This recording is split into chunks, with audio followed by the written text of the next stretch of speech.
Attention passionate Cleveland Browns fans. An important update has just arrived straight from the AFC North. That could completely change the course of the season. Something big is happening, and it could have a direct impact on the Browns' path toward another potential Super Bowl run.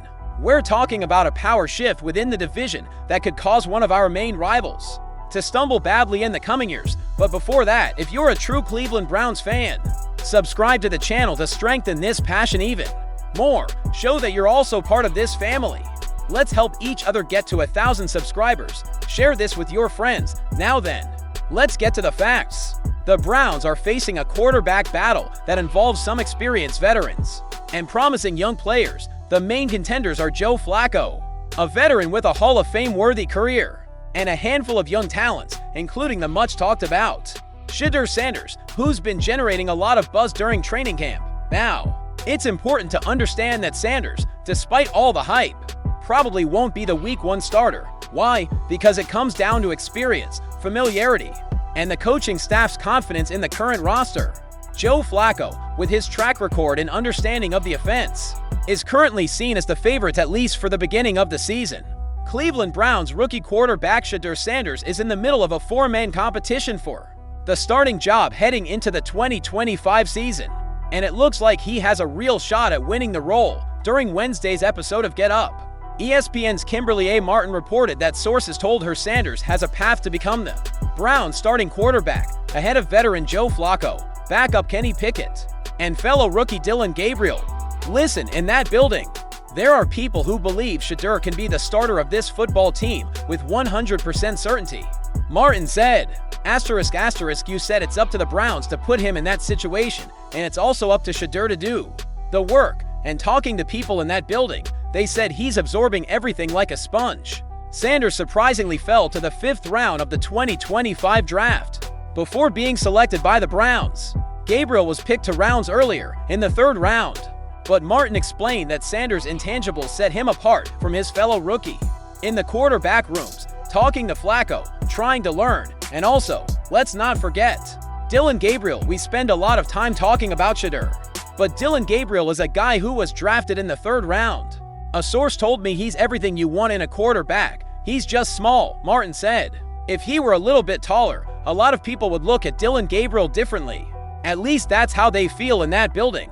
So they have a very interesting quarterback situation, and Shedeur has a path. The Browns are set to hold mandatory minicamp next week from June 10th to 12th, giving Sanders and the rest of the quarterbacks their first real opportunity to take the lead in the battle for the starting job. The 5th-round rookie quarterback fielded an imaginary snap and dropped back. He extended his arm as if to confirm the line of vision expected next. The rookie quarterback was animated Tuesday afternoon as his coach shared the clearest path to improvement. But what happened after the coach-player interaction was even more interesting. While Rees and Sanders were recapping the performance of the Browns' currently last to get snaps quarterback, the 3 players competing against him in an unusually wide-open quarterback battle had assembled on the sideline between the 2 practice fields in anticipation of a film review with an on-field projector. 18-year veteran Joe Flacco knelt the 20th overall pick of the 2022 NFL Draft. Kenny Pickett stood ready to go with helmet still fastened, and Sanders' fellow 2025 draft classmate Dillon Gabriel, whom the Browns selected in the 3rd round, 50 picks before Sanders, stationed himself right in front of the projector screen. As Sanders arrived, Flacco pulled himself up from the kneel. He was ready to help, his attention directed toward Sanders.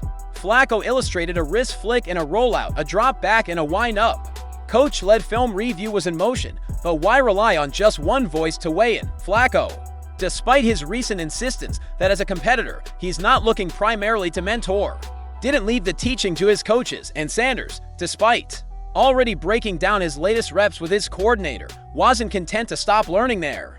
"I'd be dumb. I'd be a fool to not get insight from somebody that's had success over all the years that he's had," Sanders said after practice ended. "I never feel, I would say, full. I would say I'm always hungry." The Browns, for competing quarterbacks, all looked hungry in their first mandatory minicamp practice on Tuesday, but they also looked surprisingly jovial and well-adjusted in relating to one another, alternating the order in which they took drills and the number of snaps they received. Competitive Sure, the quarterbacks fed that energy, but combative they weren't. The rookies showed deference to Flacco and Pickett, who clearly led the group even on a day when Flacco had fewer reps today. Obviously on purpose, per head coach Kevin Stefanski, who leads the charge to evaluate the relative merits of the Browns for healthy quarterbacks. Deshaun Watson is in meetings but sidelined with injury.